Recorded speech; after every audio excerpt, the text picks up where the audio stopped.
Olá pessoal, então hoje nós iremos mostrar um pouco da saga que foi a busca do túmulo do mestre Eliphas Levi, né, que eu fiz há mais ou menos 3 anos atrás, em Paris, né? E eu fiquei adiando essa postagem porque isso mexe muito comigo, né? Eu tenho a figura de Eliphas Levi na minha vida desde a infância, né? Ele foi um dos 4 mestres do Círculo Esotérico da Comunhão do Pensamento, né? Onde meu pai ele foi membro e dirigiu, né? Uma casa, né, que representava o Círculo Esotérico da Comunhão do Pensamento. Eu não tive a oportunidade de participar, meus irmãos tiveram, mas eu sempre tive no meio esotérico desde a infância, né? Em compensação, frequentava a Quimbanda, quimbandeiro, um grande quimbandeiro aqui do Rio Grande do Sul, que não vou citar o nome aqui, que ele já é falecido, mas eu já frequentava muito a Quimbanda, né, desde a infância, e aprendia muito, né, com os livros do Círculo Esotérico da Comunhão do Pensamento, né, que tem a sede em São Paulo, né? Tem em Minas Gerais também. É um círculo que era muito, né, era o que tínhamos na época, né, pessoal? Não tínhamos internet na época, então era o almanaque do pensamento que recebíamos em casa, né? E então a gente sempre teve essas influências. E é engraçado que o mestre, ele não precisa estar vivo para influenciar, né? O que eu quero dizer com isso? A espiritualidade, ela não precisa estar na carne, né, para se manifestar. Mas a influência de um mestre que teve na carne perdura quando o discípulo, né, aceita o mestre. Existem muitos mestres que geralmente não tivemos a oportunidade de ser aceito por eles, né, por questão temporal, né, de épocas. Mas em dado momento nós nos apegamos à ideia deles. E esse é o grande fundamento, esse é um dos maiores fundamentos, porque a ideia, a mente, né, a ideia que foi passada, né, como a gente diz em latim, verba volant scripta manent, as palavras se vão e as escritas ficam, né, as palavras voam e as escritas ficam.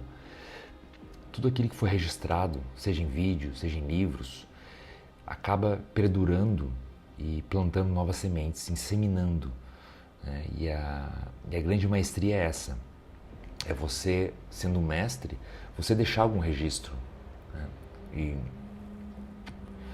de certa forma, propagar essa ideia que você também recebeu de outros mestres. Então é assim que funcionam as egrégoras por si só, né? Mesmo que seja uma nova egrégora, existem egrégoras que vão surgindo de outras egrégoras através de mestres, né? Através do saber de um mestre para outro mestre. Os mestres falecidos, para mim, sempre foram muito mais fortes do que os mestres vivos, né? Por uma questão lógica, né? Quando nós não temos um confronto com o mestre e o mestre não nos confronta, né, de acordo com os padrões sociais, nós tendemos a entender melhor o que o mestre está passando, né? Ou seja, o fato de eu ter estudado bastante Eliphas Levi me impossibilitou de questioná-lo. E eu acho que esse é o grande segredo, né? E dessa forma eu acabei tendo, né, sendo obrigado a entendê-lo de maneira profunda. Em contrapartida, o mestre falecido também, ele acaba sendo um bom mestre, né? O mestre bom é um mestre desencarnado, né? Mas ele acaba sendo um bom mestre porque, segundo os padrões morais e sociais, ele comete menos erros, né? devido às circunstâncias da vida, né, podemos encontrar grandes pessoas em circunstâncias ruins, não favoráveis. E às vezes a espiritualidade ela trabalha assim, ela trabalha no desencontro, mas com um resultado muito mais forte e firme do que como se fosse na carne, né? Então este preâmbulo que eu estou fazendo aqui é para mostrar como a espiritualidade ela é presente, né? E como quando a gente tem a oportunidade, por exemplo, de ter um mestre diante de nós, né? Alguém que nos acompanha, um cameleiro, como a gente fala na velha guarda, cameleiro, como eu aprendi na velha guarda, você tem uma pessoa que está te guiando, né? Ela está te mostrando o caminho ali. E você não fala muito com essa pessoa, assim, você pede auxílio para ela e tudo, mas a vida particular dela, ela não existe naquele momento. E vice-versa, a vida daquele que está seguindo também não importa. Isso é espiritualidade, pessoal. Quando nós entramos realmente na espiritualidade, estudamos a espiritualidade, o maior dos segredos para que funcione, né, e que se mantenha bons laços é a vida, a vida social, né, capitalista, a vida estatal, ela não interferir na relação de mestre e discípulo. Esses são os melhores casos, né? Vamos pegar Aristóteles e Alexandre o Grande. Tá? Alexandre, nos poucos períodos que ele tinha para estudar com Aristóteles, ele aproveitava o máximo. Depois ele já partia em viagens para conquistas. E ele sempre levava o mestre junto com ele, né? A ideia do mestre junto com ele. E o mestre, por sua vez, Aristóteles, em seu lugar, também sempre enviava bons pensamentos, né? Então essa é a melhor conexão.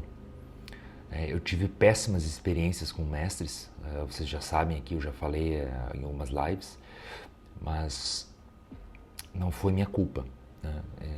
Foi realmente infortúnios da vida, né? Onde nós encontramos determinadas situações, não foi nem a culpa deles também, né? Mas encontramos determinadas situações, determinados graus em qual nós estamos vivenciando a vida e acabamos tendo que nos afastar. E às vezes, para alguns mestres, o afastamento de um discípulo é um afronte, é algo ruim, né? Então eu sempre tive que me afastar dos meus mestres, refletindo bem os motivos do porquê que eu não consegui manter laços com meus mestres, foi porque eu tive que me afastar deles por viagem ou por outros estudos que eu tinha que fazer e eles não aceitavam que eu fizesse tal estudo. E isso é uma coisa que eu coloquei para mim, assim. Quando eu me tornei mestre, eu jurei para mim e para as entidades de não ser igual a eles, né? Por isso que eu sempre falo aqui, sempre enfatizo isso. Quem é iniciado comigo, quem se pactuou comigo, está completamente livre. Pode ir amanhã para um culto cristão, pode fazer o que quiser, não importa. Eu estarei esperando. Se a pessoa quiser voltar a estudar, a trabalhar, estarei aqui. É minha responsabilidade, né? Sempre esperar. Se criamos um vínculo, estarei sempre esperando. Nunca vou recusar. Não importa o que a pessoa tenha feito, eu não vou recusá-la. Agora, se a pessoa ela distrata a magia, se ela distrata a espiritualidade, se ela distrata as entidades, aí ela está distratando não apenas o mestre, mas ela está distratando a egrégora e está traindo a egrégora, né? Isso é uma coisa que eu nunca admiti, nem quando eu era discípulo também, eu não admitia. E eu via muito mestre fazer isso, muito mestre não respeitar a própria espiritualidade que ele estava trabalhando. E essa firmeza do mestre, ela é muito importante. Então são essas coisas, eu acabei passando por essas situações, né, que não vou ficar entrando em detalhes, obviamente, não vou expor ninguém aqui, mas eu aprendi muito com meus mestres, sempre fui muito dedicado. Eu tenho certeza que para todos os meus mestres eu fui um dos melhores alunos, né? Um dos melhores discípulos, e isso eu ouvi deles. E infelizmente, né, não tivemos a oportunidade mais de caminhar juntos, mas é assim que funciona, né? Devemos em algum momento, após ser iniciado, galgarmos degraus e chegarmos ao patamar de mestre também para dar continuidade, né? Isso é normal acontecer. E é isso que eu mais coloco no Rito Lira. Eu faço muito isso, falo muito isso. O iniciado comigo, ele tem que abrir uma casa, né? Ele não é obrigado a abrir, mas o propósito dele é abrir uma casa, é dirigir também, é ser um sacerdote. E posteriormente se tornar um mestre também. Isso eu coloco muito, mas devido às questões de distância, devido a cada caso, às vezes a caminhada é um pouco mais lenta. Mas é assim mesmo, a minha caminhada foi muito lenta também, né? Comecei na infância e foi muito, muito, muito lento. E foi bom, porque eu pude experimentar muitas coisas. Então, este preâmbulo é só para falar um pouco da questão do mestre, né? Da importância. E sobretudo a importância do Eliphas Levi para mim. Eliphas Levi nasceu dia 8 de fevereiro de 1810, né? E veio a desencarnar em 31 de maio de 1875. Né? O nome civil dele, de nascimento, era Alphonse Louis Constant. Né? Ele veio de uma família religiosa, né? Mas depois ele acabou, né? Vocês podem pesquisar a história dele aí, mas ele acabou partindo por uma via que podemos chamar de linha da esquerda, porque ele conheceu o amor, né? Ele era como se fosse um monge, né? Ele tinha uma pendência com a egrégora cristã que não lhe cabia mais, e ele se apaixonou, né? E essa paixão levou a um declínio diante dos olhos da comunidade cristã da época parisiense, né? Ele nasceu em Paris. Então ele teve que se virar, né? E escreveu grandes obras, né? Com isso eu vou citar algumas obras dele, né? Tem a Bíblia da Liberdade, né? Doutrinas religiosas e sociais, a Suposição da Mulher, a Mãe de Deus, o Livro das Lágrimas ou Cristo Consolador. Então, nessas obras ele ainda está falando sobre o cristianismo, né? Ele está trazendo o cristianismo. Já quando ele entra nas obras, por exemplo, as Chaves dos Grandes Mistérios, né? Os Mistérios da Kabbalah, ele já parte, ele sai do cristianismo e entra no judaísmo, que aí vem o nome dele, o Eliphas Levi, né? Que é o nome judaico, que é o nome iniciático dele, judaico. Levi, para quem não sabe, a tribo de Levi são os servidores do templo, eram os musicistas do templo, né? Não eram os sacerdotes do templo, mas eram os musicistas. E talvez aí contenha um único erro que eu acho do nome dele, porque ele colocou o nome de servidor. Levi é servidor no templo. Se eu tivesse a oportunidade de falar com Eliphas Levi, eu ia questioná-lo sobre isso.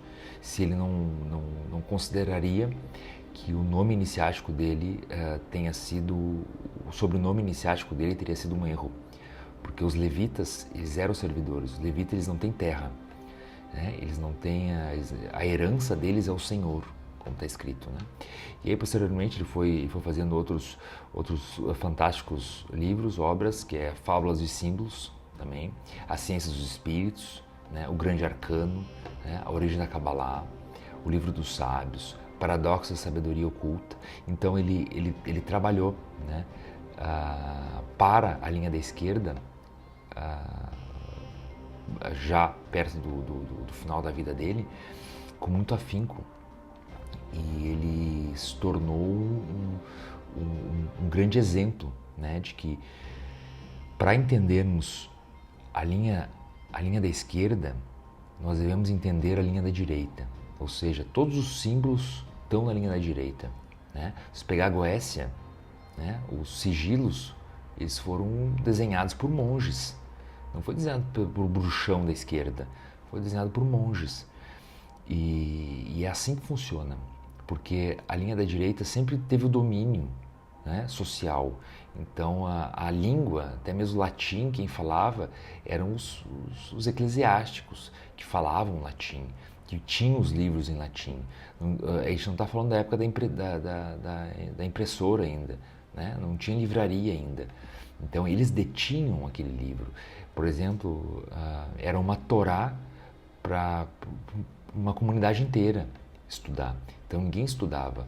Quando começaram a imprimir, e aí as pessoas começaram a ganhar autonomia, justamente Eliphas Levi, ele está nessa época, então ele começa a encontrar um meio para a transmissão, né, de sua obra e de seus estudos, sem amarras, né? Então Eliphas Levi, ele tem uma grande importância nisso, né? Foi um dos maiores mestres da história do ocultismo, e chamá-lo de satanista, a certo ponto, sim, eu acredito que ele era satanista porque ele era opositor.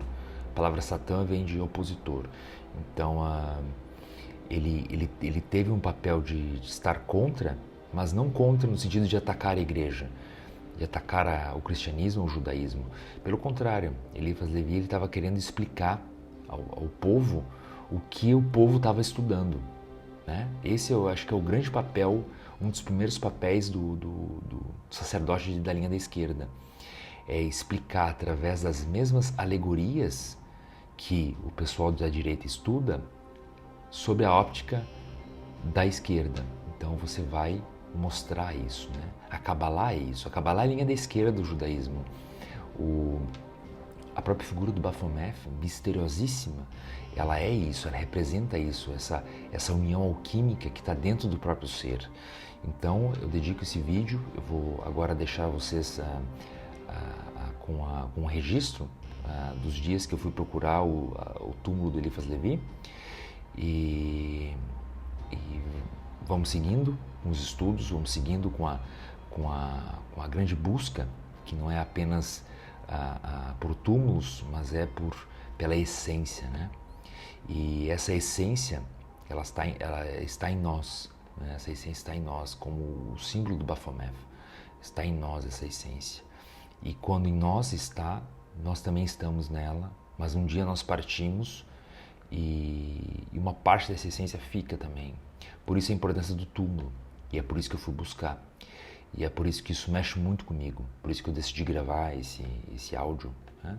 Esse vídeo, porque isso mexe muito comigo, né? Para mim, Eliphas Levi foi um mestre presente na minha vida, mesmo não estando encarnado, mas da mesma forma que ele me representou, ele representa outros que estudam a magia hoje em dia, e eu acabo vendo essas outras pessoas, né? Mesmo que tenham diferenças em relação a minha egrégora, ao meu pensamento, eu vejo um pouquinho de Eliphas Levi ali, e aí já nos reconhecemos como irmãos. E é isso. Eu acho que essa foi a maior mensagem que Eliphas Levi tentou passar. Então, fiquem aí com um breve áudio, hein? Muito obrigado.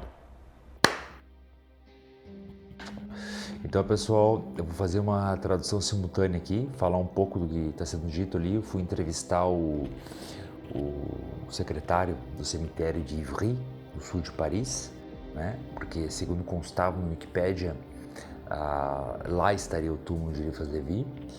E eu frequentei uma vez lá, 2 vezes, e aí na terceira vez eu consegui ter acesso ao secretário. E foi bastante interessante, assim, porque eles disseram assim, que ninguém procurava por essa pessoa, por Eliphas Levi, pelo Alphonse Louis Constant. E então eu segui a saga, assim, eu entrei na sala lá, ele me chamou, ele abriu os arquivos, né? Vocês estão vendo imagens agora dos registros originais da época, e ele abriu tudo lá, os arquivos dele, né, do século XIX, e vocês vão ver. Aí eu digo o nome dele, né? Eu digo para ele que é importante procurar por Eliphas Levi também, mas eu acho que ele não foi registrado na hora da morte como Eliphas Levi. Eu digo para ele que ele foi uma pessoa muito importante, né, para a pesquisa. que é que ele criou similitudes, né, símbolos, símbolos ocultistas, né, que até hoje a gente fala. E aí eu digo pra ele que eu tô abismado que ninguém vem procurar ele aqui.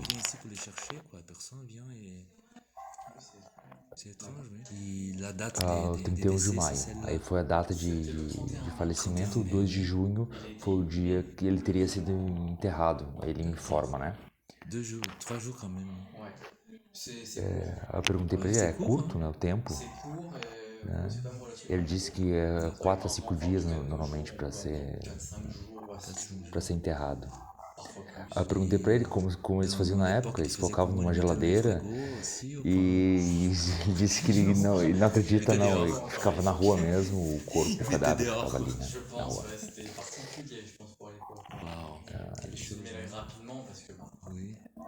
Aí eu agradeço ele pelo trabalho dele, que ele foi super atencioso.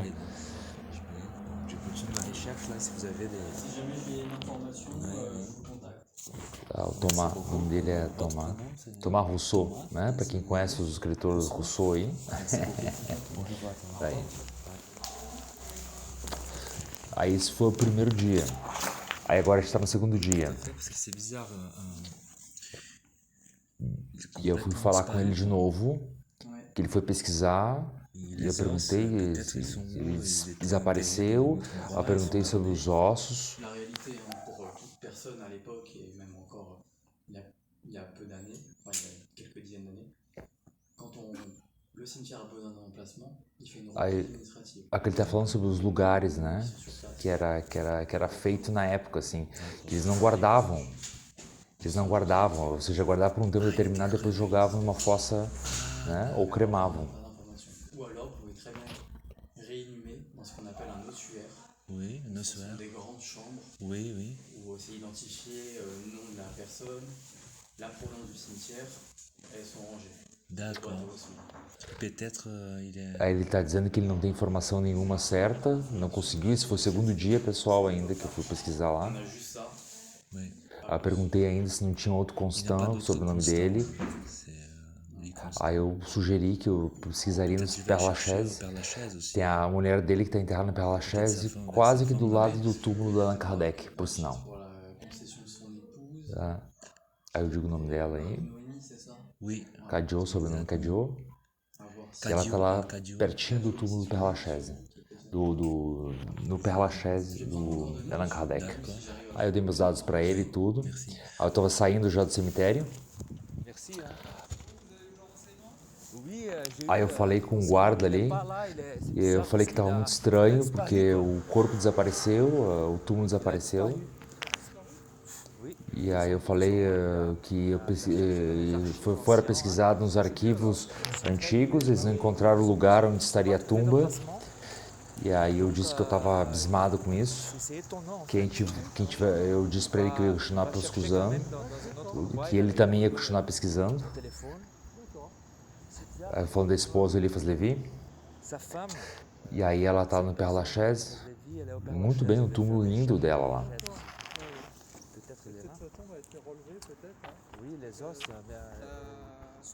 Aí eu disse que o secretário disse que talvez ele poderia ter sido cremado. E ele está dizendo agora que as tumbas normalmente não são renovadas pelas famílias. Aí eles tiram os ossos, os restos mortais, e aí eles cremam.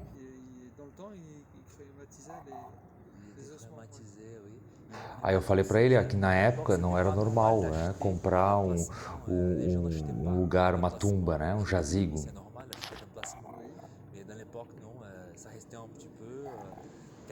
Aí até ele se assustou, porque eu falei para ele que não tinha isso na época, né? A secretária mesmo me disse que não tinha essa coisa de jazigo, assim, perpétuo. Não tinha isso. E aí eu falei para ele que talvez porque o Eliphas Levi não tinha muito dinheiro no final da vida dele, né? Aí ele fala para as pessoas indigentes, né, que as pessoas indigentes na Vila de Paris tinham, né, a possibilidade de ter um lugar para ficar, mas depois de 5 anos eles tinham que ser retirados. Ou seja, eles tinham só 5 anos para ficar ali os restos mortais. Depois eram retirados, cremados ou jogados numa fossa comum, assim. Eles foram super atenciosos comigo, todos lá se comoveram e tudo. Eles não entenderam muito bem, né? Eles acharam que era um parente meu. E aí vem o secretário, correndo. Aí ele vem dizer que da pesquisa dele, que eles teriam colocado numa fossa comum. Porque não tinha... E foi exumado, o corpo de Eliphas Levi foi exumado e jogaram numa fossa comum, mas ele não tem a fonte correta, né? Aí eu disse pra ele, tá, fossa comum é tudo junto, indigente, qualquer um, tudo junto. E aí ele procurou na Wikipédia e ele não teve pesquisa nenhuma ali. Ele não conseguiu encontrar nenhuma fonte na pesquisa dele ali. Mas e como ele não encontrou nos arquivos, não encontrou nada, ele sugere que foi isso. Aí eu disse pra ele que ele ainda, como ele ainda tem família aqui em Paris, né? Eu ia procurar, pesquisar. Mas foi um momento muito complicado, pessoal. Foi muito complicado. Porque quando Eliphas Levi, ele representou minha vida, ele me fez despertar como bruxo, como mago, como pesquisador. Eu imaginava que ele teria uma tumba, né? Teria uma tumba que nem Allan Kardec tem, que nem a sua ex-esposa também tinha. Mas não, chegando lá ele não tinha nada disso. Eu fui lá, né, para procurar por respeito a ele e imaginando imagina a força que tal tumba teria para qualquer tipo de trabalho, né? Mas infelizmente não fora preservada, né? Mas é assim é a vida e assim é a morte também, né? E foi um grande aprendizado, assim, eu fiquei acho que uns 2, 3 dias em cima desse caso aí, procurando, pesquisando. Então quem disser para você que encontrou o túmulo de Eliphas Levi, eu não vou dizer que ela não existe, mas vai ter que provar. E vai ter que me mostrar porque eu vou lá fazer uma macumba lá. Mas não tem tumba de Eliphas Levi, não tem nada disso. Infelizmente ele não teve isso e foi praticamente enterrado, segundo o que consta, né, a pesquisa do secretário lá, ele foi enterrado como se fosse um indigente, né? É sabido que ele não tinha uma vida financeira muito abundante no final da vida dele, mas é assim a vida, né? Espiritualidade não tem nada a ver com dinheiro, né? Dinheiro sim é uma coisa muito da materialidade, é importante, mas isso não define um bom mestre, isso não define nada, né? Hoje em dia, né, até é importante falar isso aí, hoje em dia as pessoas procuram os mestres por Ferrari, né? O mestre que tem uma Ferrari, o mestre que tem um casarão, o mestre que tem isso, tem aquilo. Isso não quer dizer nada, que ele é bendito pelas entidades. Isso muitas vezes é herança, isso muitas vezes é dinheiro que veio ali fácil e o dinheiro nunca vai com a gente, né? Quando a gente desencarna, ele não vai. A verdadeira riqueza, né, de todo estudante da espiritualidade é a felicidade. A felicidade é a maior das riquezas e a felicidade vale ouro, né? O bem-estar, o estar bem, estar tranquilo. Então esse é o recado, né? No final, né, dessa saga, e agradeço a todos que ficaram até agora assistindo o vídeo, né? E em breve retornaremos com mais conteúdo ainda e muito obrigado pela presença de todos, pelo like de vocês, pelos e-mails, né? pela ajuda que vocês dão, pela partilha que vocês comungam e muito obrigado e até mais.